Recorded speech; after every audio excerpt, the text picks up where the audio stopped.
you wanna bet that I can get you back inside your head before the summer ends and spread a little love? Just for a little fun, I'll make you come back to me before the rise of every sun. Baby, it's meant to be, I know you got a man, but he don't understand. You're gonna be a heartbreaker. You're such a love taker. So just suck me in and you can toss me like a cigarette. 'Cause I just wanna be a bad habit, yeah.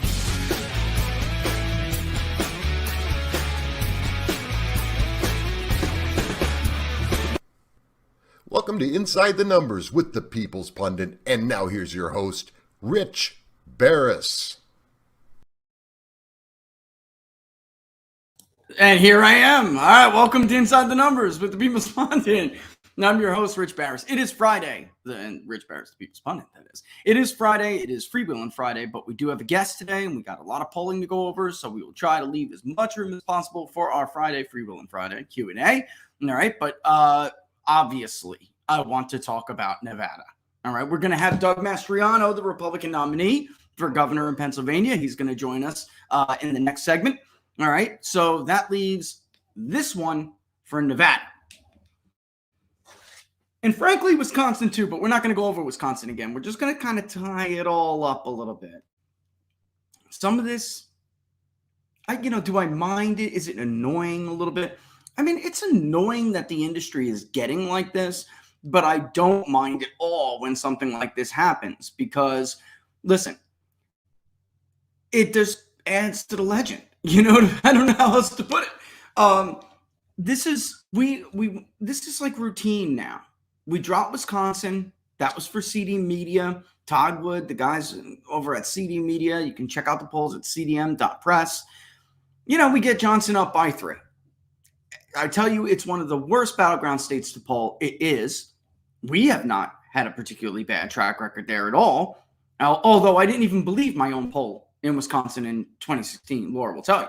When we had Trump up by rounded to 1 point. I didn't even believe it. I thought I was going to be wrong and I was going to make a fool of myself. Right, Laura? Right? Yeah. Absolutely did. All right. I thought I'm generally in line. I'm right. But if I'm wrong anywhere, it's going to be in Wisconsin. And again, in 2020, Wisconsin looked like one of the hardest states to poll Trump in. I actually thought Pennsylvania would fall before Wisconsin if it was going to. And Wisconsin ended up being the closest of the states. All right. There is just something with Wisconsin. Anyway, I'm being modest here. I'm very confident in our polling in Wisconsin. And Ron Johnson looks like he's performing stronger than he did in our polling in 2020. That being said, for 12 hours, I got to hear this, that, the other thing. It's all very obnoxious. All right. But what it is monotonous. And then 12 hours later, one of the media favorite pollsters, Emerson, drops A. Johnson +4. Even more of a lead than we showed, even though I knew when we were dropping that +3 for CDM that it was going to be stepping like off a ledge, because that's the way it goes. At this time, we started Nevada a day later. At this time, I can clearly see in the raw data that Adam Laxalt is doing extremely well with Hispanics. I think people forget Sandoval carried every damn county in the state of Nevada. It looks to me right now that Donald Trump would carry every county in the state of Nevada. We did, however, see something that's interesting, which reminded me a little bit of what I saw in Florida in 2020. It was that take counties like in South Florida, Monroe, white, typically Republican. It looked like Trump was doing worse in Monroe, worse in northern Florida, in places like Duval, where, yes, you have that one urban center, if you can even call it that. All right, but the suburbs were making it more Democratic. And I thought Trump would lose Duval by maybe 5 or 10 points. He lost it by about 5. But that it wouldn't matter because in South Florida and in other places with concentrated Hispanic populations in the I-4 corridor, he was rocking it. And that he would net ballpark 200,000 more votes out of South Florida because he was going to get in the 40s in Miami-Dade. And for those of you who have been with me for a long time, I was talking to Steve about this yesterday on War Room. you know how people reacted to that polling and the analysis. That's ridiculous. Trump barely got a third of the vote in Miami-Dade in 2016. He's going to get blown out. Didn't you see this big media poll over here that shows he's getting crushed by like 30 points? Yeah, I saw it. And yet I still thought I was right, so I released what I thought was right. And it was. You think when we're doing a poll like this and we don't see this, we know how people are going to react? Of course we do. But you do it when you are confident in what you have done, the work you have done, and you got to stick to your guns when you believe what you're doing is right and accurate. It's the most important thing. Somehow reading some of these comments, I'm going to get into the specifics of it, but let me just make this as clear as possible. All pollsters have political views. That is clear. Some try to hide them from you. I don't try to insult your intelligence. It's, right. I mean, that's what they're doing when they try to hide them from you. They're trying to insult your intelligence. They want you to think there's some kind of like impartial organization or something. They are not. None of us are. We're human beings. We have feelings. We have views. We are not some AI robot plugging variables into a model to pop out what we think. Everybody is subject to their own bias, and you have to guard against those biases to make sure that you don't blow it. What is it about me that I think is different? I'm freaking competitive. I'm an alpha. I like being right. I don't ever want to be wrong. Ever. It's statistically certain that it's a statistical certainty that eventually I am going to be wrong somewhere. That's going to happen. I don't like it, and the thought drives me nuts. If you think I'm ever going to throw a poll for the GOP, you're out of your damn mind, and you don't know me very well. Those who do call themselves a friend of the People's Pundit, then they know the truth, which is that I hate both parties equally. Do I have views that align with one more than the other? Sure. So does everyone else. The difference is I'd rather be right than carry water for any SOB or any party. Because if especially you are not left-wing in this industry, you can't be wrong that much. They'll excoriate you for it and bury you. You can be a leftist forecaster, a leftist pollster, and be wrong every single election. Still be A-rated, still be viewed as credible, still be on CNN every night, still be on Fox News every night, still be on MSNBC, still be cited by NBC, still be cited by ABC, CBS. You get the picture. We don't have to lay out all of these names. You know who they are. There are forecasters right now seriously making the argument that the polling looks good in a first-term incumbent midterm, and that we should absolutely just ignore two very important things. One, that all of the fundamentals, it's a first-term incumbent midterm, suggest that they are carrying water. And two, that the polling industry is just somehow fixed all of their problems, and we should trust them and take them at face value. I just retweeted an article from Real Clear Politics by Tim Carney. You should read it. Because this is bad for democracy. It's bad for self-government. If George Gallup was alive right now, he'd be vomiting in his own hands. Public polling serves a function, and that function has been perverted and corrupted. Stop looking at their forecasts and their polling models. You do you. Because the truth is, they are irredeemably corrupt.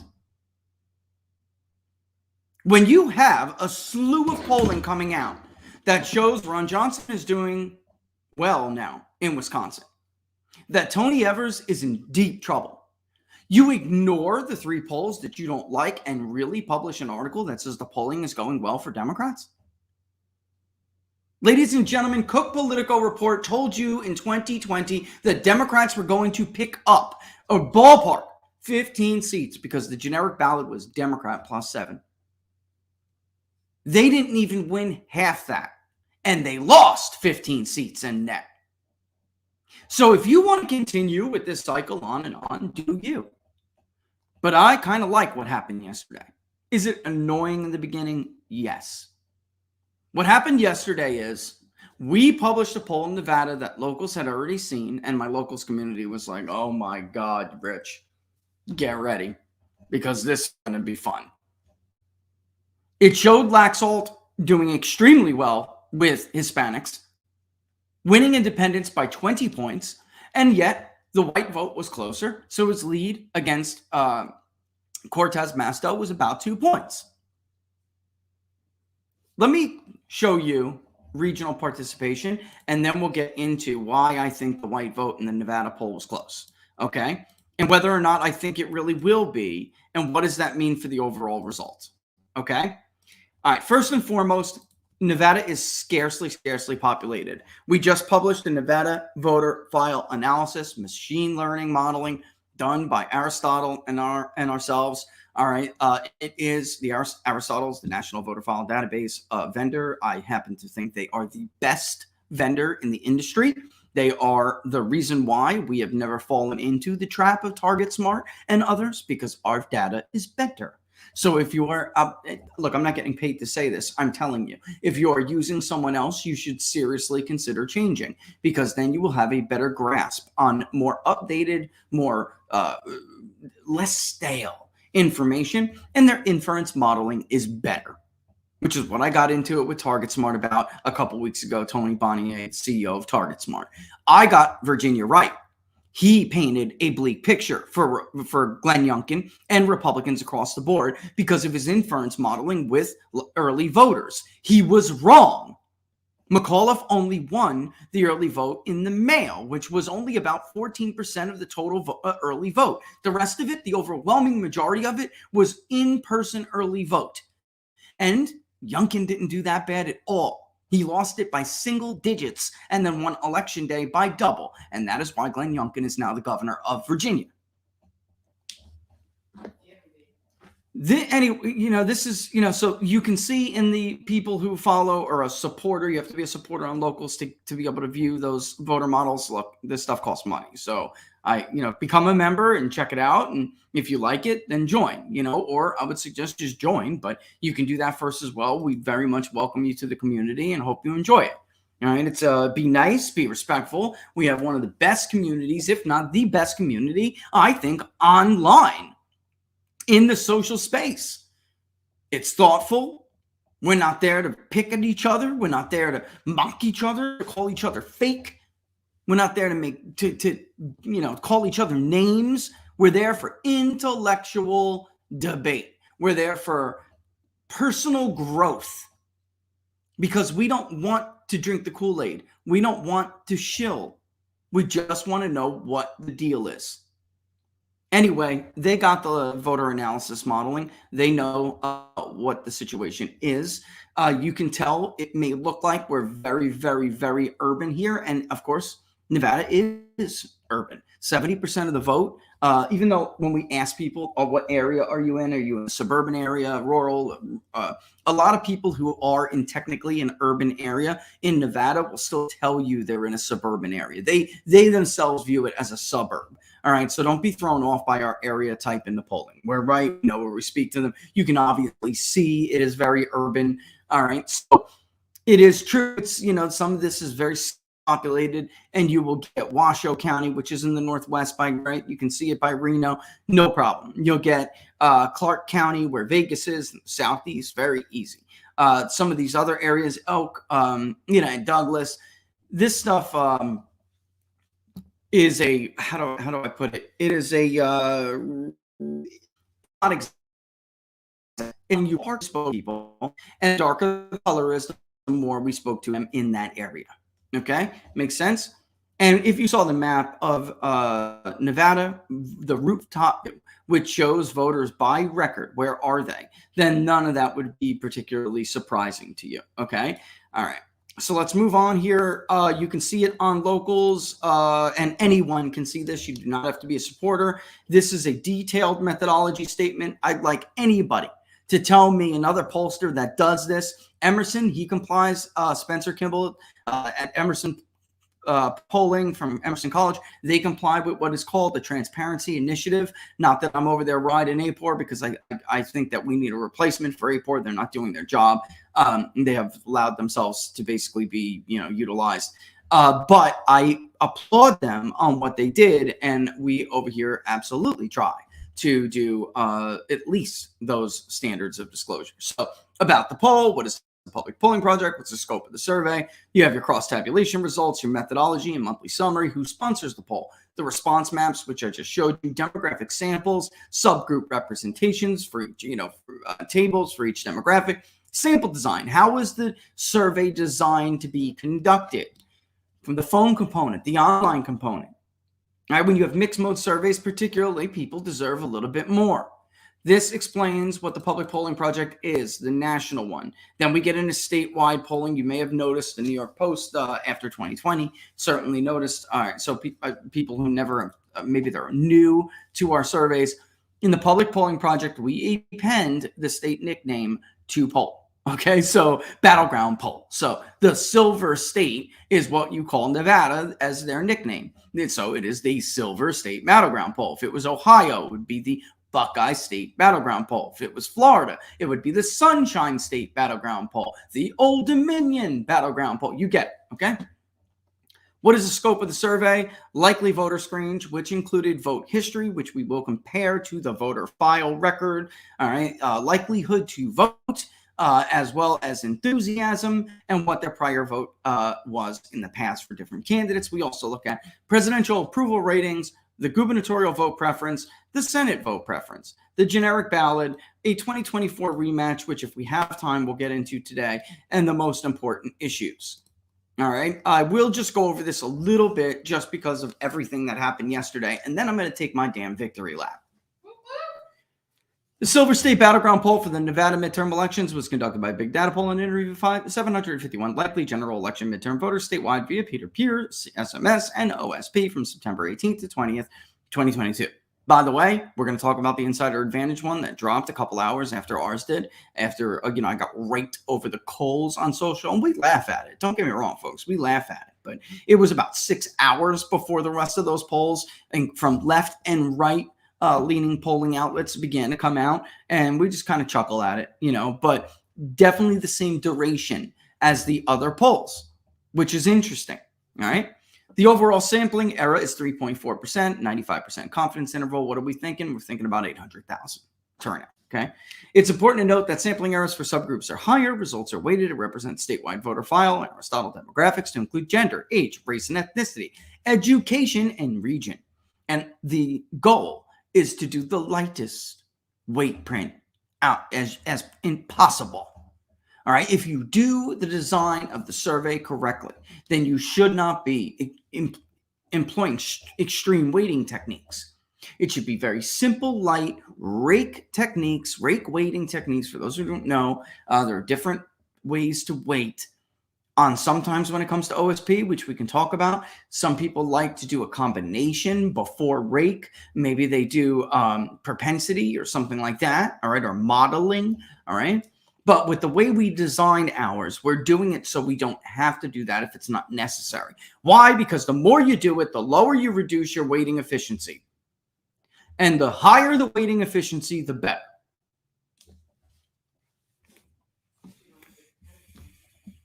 What's that? I was just saying, because you don't have to depend upon a lot of... Never wait up. If you don't have to, don't wait up. All right?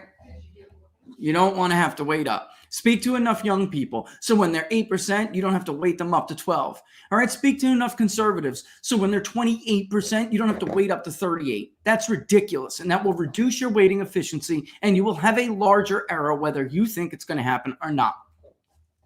3 snaps in a circle, girlfriend. The proprietary likely voter model, which I am not going to tell everyone about, they can figure out their own damn likely voter model. That part, I don't think I have to explain to the world. Is determined by both self-reported likelihood and vote history. Use your imagination for the rest. Why? Why do these people who call me fake want to know it's so bad? Because their outlets suck and they want to copy it, like Fox News copied our methodology for what they now call their voter analysis that replaced exit polls with the AP. I thought that methodology was fake, fake at worst, experimental at best. At best, experimental and not validable or proven. And at worst, fake. You fake your numbers. I picked 15 battleground states within the sampling area. Yup! Holy crap. Do you have any idea am I Nostradamus? Do I have a pool of black water that I look into? Hobide, hobida, hobidi, hobidi, just come on, man. You're jealous. You're jealous. Jealous. Getting back to it. Getting into who sponsors it. You sponsor it. People sponsor it. The Public Polling Project is funded by people. They can go, when we put up the forms, we say, hey, we may poll Nevada. That state was funded in 2 days. And there were some people out there who were like, hey, if you did this, if you did that, because I'm cautious about it. We have the national polling, and I don't want to lose our ability to continue to poll before this election. We're only 46 days out now. I don't want to lose our ability to continue a generic ballot leading up to the election. So I'm cautious about expanding it into other states. But obviously the demand was there because it was funded very quickly. There's the regional participation I showed you before. Here's the demographic samplings before we get into the results, so you guys know. It was even. And by the way, so was 2020 as far as partisan ID. And for the voter file people on locals, they have lost, Democrats, meaning they, have lost their once 6-point registration advantage in Nevada. It is gone. It has evaporated. It is now about 3 points. And when you have men so much more likely to vote than women, them being more conservative men, and more Hispanics who are independent, by the way, calling themselves Republican, and more Hispanics who are registered as Democrats, calling themselves independent, this is what happens to self-reported ID. About a little less than 4% were third party. There is always a significant third party vote in the state of Nevada if they are on the ballot. All right. Over 1% voted for none of these candidates in 2020. It was about 38% conservative, 36% moderate, 26% liberal. And you can go down the list. Like I said, this is available to everybody, so I don't want to take too much time up. You can see Nevada is pretty working class. Some college associate is the overwhelming chunk of that. And that's, in fact, what we found. Washoe County was just under 18. Clark County was just over 69. The rest of the state was just over 13. Pretty much freaking ballpark what it always is. Young voters are not extremely enthusiastic to vote, and I understand what you're hearing in the media right now, but it is simply not what we have been finding. Like we told you in, by the way, Virginia, they turned out to be 8%, coming in hot. Look, men, 90% certainty to vote versus under 79% female, so let's call it 89.7 to 78.7. Yes, likely to vote is much more for female, but I've been over this with you before. And again, I don't want to give up too much of the sauce, but I've been over this with you before. That is not always manifested in the electorate. Extremely is the most important when it comes to enthusiasm. Men, 64% are more extremely enthusiastic to vote than women. Let's just get into what we found, okay? And I'm actually going to remove this real quick, show you that rate in graphics, because we're already coming up on that 1225, and we're going to go over it more too after the interview with Doug, all right? Oh, yes. Listen, we are not streaming to YouTube in full shows. All right. I understand that's going to disappoint people who are watching on YouTube, but you can check it out on Getter. All right. You can check it out on Rumble. We will start telling people this is now a half an hour or an hour, and we're going to move over to Rumble or something. Okay. All right. So this is what we found in the state of Nevada. Adam Laxalt leads Cortez Masto, who is the incumbent Democrat, 45.9 to 43.7, roughly a 2-point lead. In Clark County, he is basically tied with her. He is doing that by actually carrying Hispanics, which has happened in midterms before, and there has been a huge shift, and Nevada is one of them. I am telling you, this is going to happen.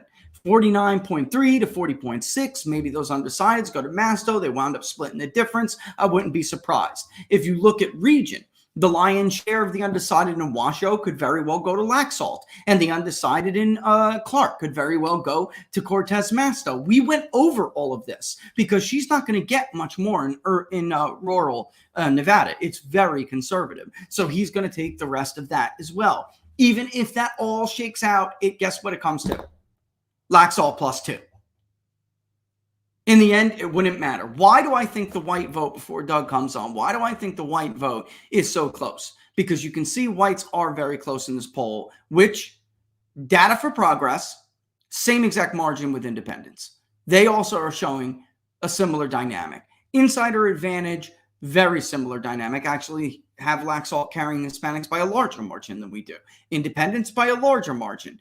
So we were the first one to just drop. And now Trafalgar has Laxalt up by 4.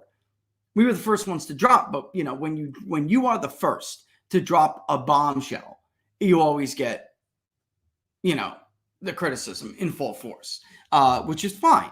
That's fine. But the bottom line is here, why do I think white voters are closer? Because they typically are not very close in Nevada. 3 reasons. 1, there's still a bunch that were undecided. And in the end, I think they will decide, and they will decide for Adam Laxalt. But they're just not talking right now. They're not willing to admit that right now. 2, it probably will be closer than recent years because the educated share of the white vote is getting higher each year. They're about the only ones, along with Asians, who are getting more educated. That has become a problem for Republicans, and it will continue to be a problem for Republicans. The opportunity is with the working class, whether they're white, they're black, they're Hispanic. It just so happens that the Hispanic working class is the growing demographic in this country and in this state and in Arizona and in Texas and in Florida. You feel me? So it's not a bad place to be if you're winning them and losing some of a shrinking share of the electorate, which is what white educated voters are. Whites may be getting more educated overall, but their overall share of the electorate is shrinking. So it's better to win a majority of the largest share and swing huge to you of the fastest growing demographic than it is to just win short-term gains right now by trying to max out the white vote. This is an excellent position for Adam Laxalt and other Republicans, frankly, to be in.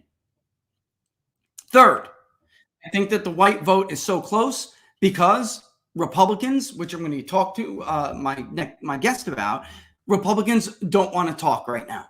When you have 50% being labeled domestic terrorists by the President of the United States, folks, they run for the hills. They don't want to talk to pollsters. They simply don't want to speak. All right. So we're going to take I'm going to do my little spiel real quick while before we bring on the guest. All right, I'm going to do my little rundown, and I'm going to come back with the Republican nominee for governor in Pennsylvania, Doug Mastriano. All right. By the way, I think this is going to be a huge impact on his race. That these Trump, MAG, whatever you want to call them, they don't want to talk right now. Okay. Listen, you see the market today? You see inflation last week. By the way, in Nevada, 15% inflation is, ladies and gentlemen. So when you're wondering why Hispanics may be rushing so fast over to Republican candidates, it may be that the inflation rate is double the national average on the 12-month.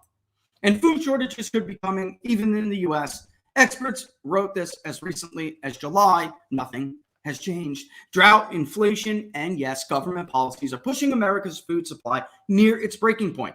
That's why survival food is more important than ever. Create your own stockpile like Laura and I of the best-selling 4 Patriots survival food kits. It's not ordinary food. We're talking about good for 25 years super survival food, hand-packed right in a family-owned facility in the US of A. The kits are compact, they're sturdy, they're water-resistant and light-resistant, and they stack very easily. They have different delicious breakfasts, lunches, dinners, and you can make these meals in less than 20 minutes. Just add boiling water, simmer, and serve. Go to 4patriots.com/TPP to get your 3-month survival kit. You'll get their famous guarantee for an entire year after your order, plus 10 free gifts and free shipping. They're called 4 Patriots because a portion of every sale is donated to charities who support our veterans and their families. Go to 4patriots.com/TPP for the People's Pundit, forpatriots.com/TPP to build your own stockpiles like Laura and I today. By the way, if you're on and you are surfing their website, which has so much great stuff we've been over, use the promo code TPP10 for the People's Pundit, TPP10, to get 10% off your regular order. All right. No, we're done with that. We got Mr. Mastriano ready to rock here. Okay, yeah, absolutely can. This is going, you just give me a thumbs up, Laura, but this is a perfect example of what I think, when we do these social desirability bias indicators in our polling, Pennsylvania scored very high. We went over this the other day. There are some areas of Pennsylvania where they're just kind of like Ohio, and they don't give a damn what you think about them. They're going to vote for Donald Trump. They love America first, and if you don't like it, you can stick it. All right. But there are other parts of Pennsylvania that aren't like that. They're much more susceptible to social bias indicators. And that was before the president of the United States decided that he was going to label them domestic terrorists. If you don't think this impacts polling, then I really don't know what to tell you. Of course it does. You have to work extra hard to reach these people now. You have to really dig deep. It's going to cost more money. You think media outlets want to pay more money? They don't. Ready to go?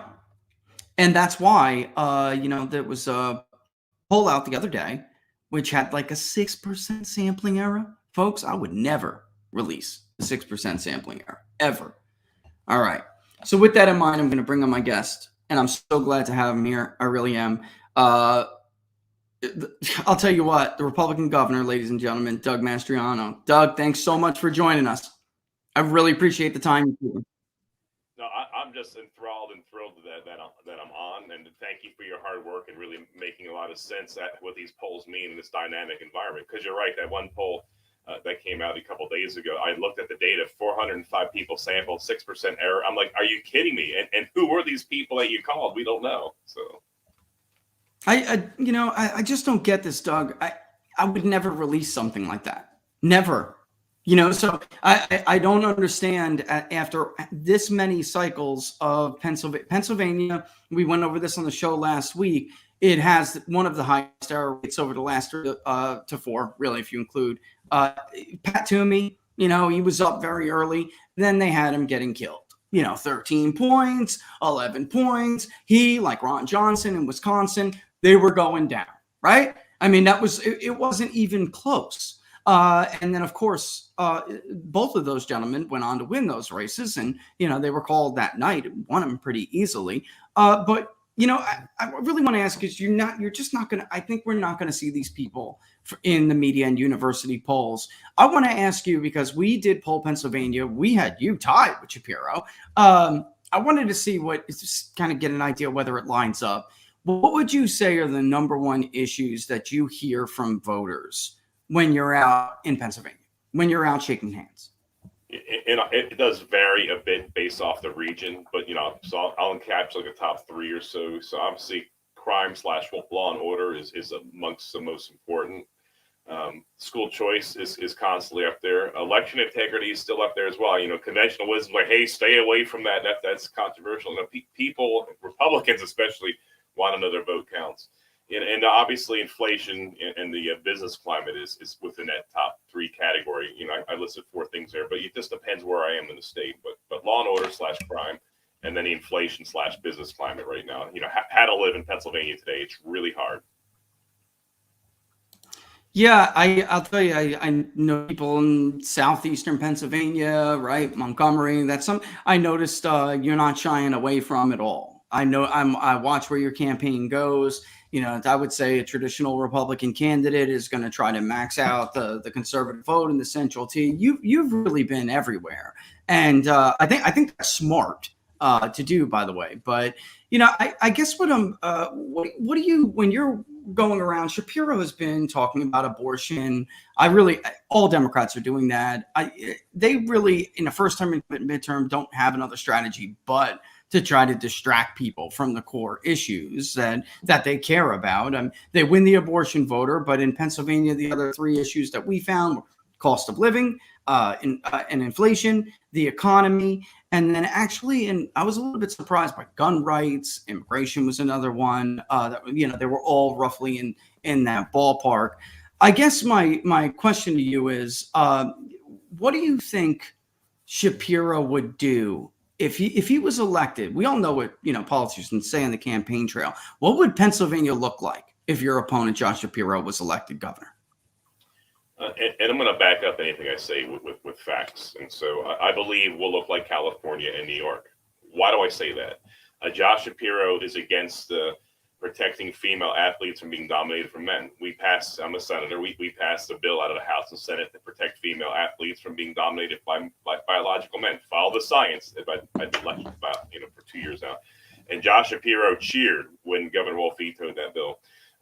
Why do I say he'll be extreme like California and New York? Because when the issue last year was hot regarding whether biological boys should be allowed in the girls' bathroom, which is a public safety issue, by the way, Josh Shapiro not only fought against the parents of Pennsylvania to allow boys